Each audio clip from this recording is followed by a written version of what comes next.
दुसऱ्या पक्षातील सहकारी आमच्याच पक्षातील सहकारी असताना सुद्धा काँग्रेसची उमेदवारी घेऊन आदरणीय पवार साहेबांना दगा देऊन पवार साहेबांना फसवून आपल्या या मतदारसंघामध्ये काहीतरी चुकीचा संदेश पिसवण्याचं काम आज ते करत आहेत। विठ्ठल सहकारी साखर कारखाना बंद असताना त्या भागातला ऊस भैरवनाथ कारखान्याला आणून मी त्यावेळेस शेतकऱ्याची मदत केली। मित्रांनो, आपलं कार्य सिद्ध करायचं असतं, आपलं कर्तृत्व सिद्ध करायचं असतं। ज्या पद्धतीने येणाऱ्या काळामध्ये त्यांनी केलं नाही।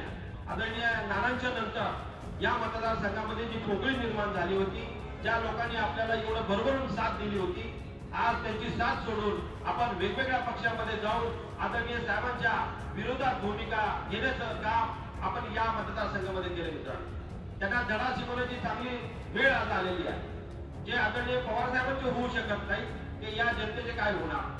कायम स्वरूपी नॉट रिचेबल असणारे हे उमेदवार आज या भागामध्ये फिरतायत आणि आपल्या मतदारसंघामध्ये वेगवेगळी आश्वासनं देत फिरतायत। आपण ज्यावेळेस आपल्याकडे संस्था होती, आपल्याकडे ज्या पद्धतीची कारभार करण्याची वेळ होती, तुम्ही केलं नाही। त्या जनतेला विश्वासघात करून आज आपण दिशाभूल करताय।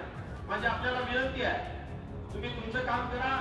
आमच्या पक्षाची उमेदवारी आदरणीय शरदचंद्रजी पवार साहेब, सुप्रियाताई सुळे यांनी जी माझ्यावरती जे निष्ठा केली किंवा विश्वास दाखवलाय ते माझं मी काम करत राहतोय। ताई, आपल्याला या मतदारसंघामध्ये होणाऱ्या कामासाठी आदरणीय पवार साहेबांच्यावरती विश्वास ठेवून मी काय काम करणार आहे एवढंच मला सांगायचंय। मला या दोघांच्या भांडणामध्ये आणि त्यांच्या या ह्याच्यामध्ये जायचं नाहीये। 15 वर्ष या मतदारसंघामध्ये दुष्काळी परिस्थिती असताना एक साखर कारखाना चालवलाय। शेतकरी केंद्रबिंदू मानून प्रत्येकाचा ऊस आणण्याचं काम केलंय। कामगारांचे पगार त्यांनी दिलेले आहेत। प्रत्येकाचं ज्या पद्धतीने माझं बिलं द्यायची आहेत त्या पद्धतीने मी इतर कारखान्यांच्या बरोबर भाव देण्याचं काम केलेलं आहे। कोणालाही आजपर्यंत फसवलं नाही। 15 वर्ष सातत्य या मतदारसंघामध्ये ठेवलंय। राहिला पंढरपूर शहरामध्ये असल्यामुळं त्या शहराची अवस्था माहिती आहे। एक पंढरपूरला पर्यटन स्थळ व्हायला पाहिजे, ऐतिहासिक असं एक पांडुरंगाचं मंदिर आहे। देवभूमी आणि संतभूमी असा हा पंढरपूर मंगळवेढा मतदारसंघ असल्यामुळं त्याची भौगोलिक परिस्थिती वेगवेगळी आहे। काही भागामध्ये पाणी खूप आहे, नदीकाठचा भाग आहे, काही भागामध्ये आज प्यायला पाणी नाही। अशा परिस्थितीमध्ये आपण जगतोय आणि गेली 50 वर्ष पाणी प्रश्नावरती उद्घाटन झाली, पाणी प्रश्नावरती राजकारण झालं। हे जर थांबवण्याचं असेल, कुठेतरी ह्याला मार्ग दाखवायचा असेल तर आदरणीय पवार साहेबांच्यावरती विश्वास ठेवून, आदरणीय ताईंच्यावरती विश्वास ठेवून आपल्याला येणाऱ्या काळामध्ये पुढे गेलं पाहिजे। या भागाचे प्रश्न कायमस्वरूपी मिटवण्यासाठी फक्त आणि फक्त महाविकास आघाडीचं सरकार काम करू शकतं असं एक लोकांचा विश्वास आहे। आणि या मतदारसंघाचं प्रेम आदरणीय साहेबांच्यावरती खूप जास्त आहे। या मतदारसंघामध्ये MIDC ची स्थापना व्हायला पाहिजे। त्या निमित्तानं हजारो तरुण आपले या तिथं रोजगार उपलब्ध होईल आणि कुटुंबाला त्या शेतकऱ्यांना हातभार लागण्याचं काम होईल। ताई, या भागामध्ये शैक्षणिक संकुल उभं राहायला पाहिजे अशी एक लोकांची मागणी आहे। ज्या पद्धतीचं काम मी प्रत्येक भागामध्ये फिरत असताना त्या लोकांना सांगतोय, येणाऱ्या भविष्य काळामध्ये चांगल्या पद्धतीचं शैक्षणिक उपलब्ध करून देणं आपली जबाबदारी आहे आणि त्याच माध्यमातून येणाऱ्या काळामध्ये माझ्याकडे ते होईल असा शब्द या जनतेला मी देतोय। दुष्काळामधला भाग दुष्काळ संपवण्याचं एक काम आपल्या या महिलांसाठी करणं गरजेचं आहे। ताई, या भागामध्ये दुष्काळ असल्यामुळे बचत गटाच्या महिलांसाठी सुद्धा माझ्या डोक्यात काही कल्पना आहे। त्यांना आर्थिक सहाय्याची मदत करून बँका किंवा भैरवनाथ उद्योग माझा स्वतःच असल्यामुळं त्यामार्फत माझ्या बचत गटातील महिलांना हातभार लावण्याचं काहीतरी काम, जेणेकरून त्यांना घरी 5,000 ते 10,000 रुपये पर महिना मिळाल्या पाहिजेत अशी एक कल्पना माझ्या डोक्यात आहे। येणाऱ्या भविष्य काळामध्ये माझ्या माता भगिनीसाठी मी ते काम करणार आहे। या मतदारसंघामधल्या माझ्या माता भगिनीसाठी मी काही दिवसापूर्वी एक त्यांना त्यांच्या पद्धतीचा एक प्लॅटफॉर्म मिळावा, त्यांना त्यांच्या कलागुणांना वाव कळावा यासाठी थोडे कार्यक्रम घेतले होते। अतिशय चांगल्या पद्धतीचा उत्स्फूर्त असा प्रतिसाद माझ्या माता भगिनींनी मला दिला जाईल। 50,000 महिला जवळपास 8 कार्यक्रम मी घेतले, त्याबद्दल त्याची उपस्थिती मला त्या भागामध्ये चांगल्या पद्धतीची लागली। माझ्या बहिणी माझ्या पाठीशी या मतदारसंघामधल्या ताई माझ्या पाठीपाशी उभ्या आहेत। त्यांच्यासाठी मी येणाऱ्या काळामध्ये बचत गटाच्या मार्फत चांगलं काम करून दाखवणार आहे। स्मारकाचा विषय मंगळवेढा तालुक्यामध्ये प्रत्येक वेळी गाजत आलाय।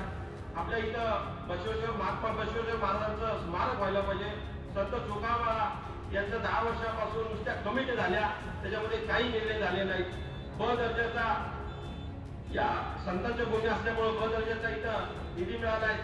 ज्या पद्धतीने त्याचा विकास झाला नाही, म्हणजे पर्यटन स्थळ अशा पद्धतीचं जर झालं तर या भागातल्या जनतेला चांगला फायदा होईल.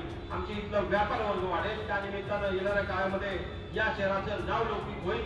अशा पद्धतीची कामं येणाऱ्या काळामध्ये आपल्या हातून घडतील आणि तो विश्वास मला आपल्या या लोकांना द्यायचा आहे.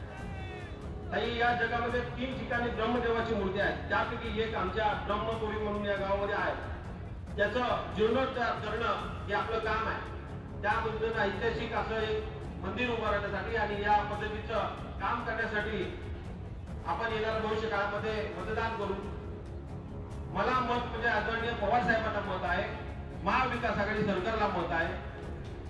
अशाच विरोधामध्ये जर आपण वेगळा विचार केला तर आदरणीय मतदान करण्यासाठी तुम्ही जर भाजप किंवा त्या अशा प्रवृत्तीचा जर विचार केला तर लाठीचार्ज झाले. आपल्या या मतदारसंघामधलं तरुण मराठा आंदोलनामध्ये खूप मोठ्या प्रमाणात भाग घेणारा हा मतदारसंघ आहे. त्यावेळेस जयराज पाटील साहेबांचा विषय येतो.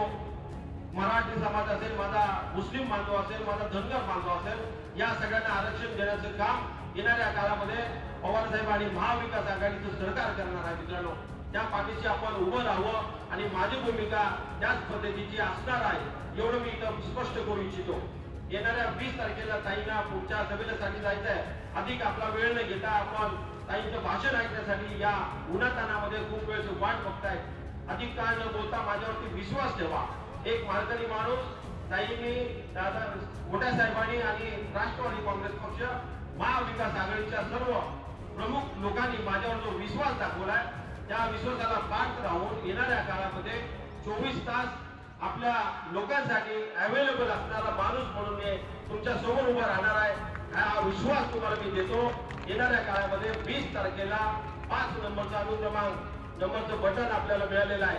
तुतारी वाजवणारा माणूस हे चिन्ह डोळ्यासमोर ठेवून आदरणीय पवार साहेबांचे हात बळकट करण्यासाठी आणि येत्या काळामध्ये विकास करण्यासाठी या मतदारसंघाचा प्रतिनिधी म्हणून तुमचा भाऊ एक काम करण्याची इच्छा व्यक्त करतोय. दामाजींच्या चरणी प्रार्थना करतो, तुम्ही मला ती संधी द्याल आणि आदरणीय साहेबांचे हात बळकट करण्यासाठी मतदान रूपी आशीर्वाद द्याल.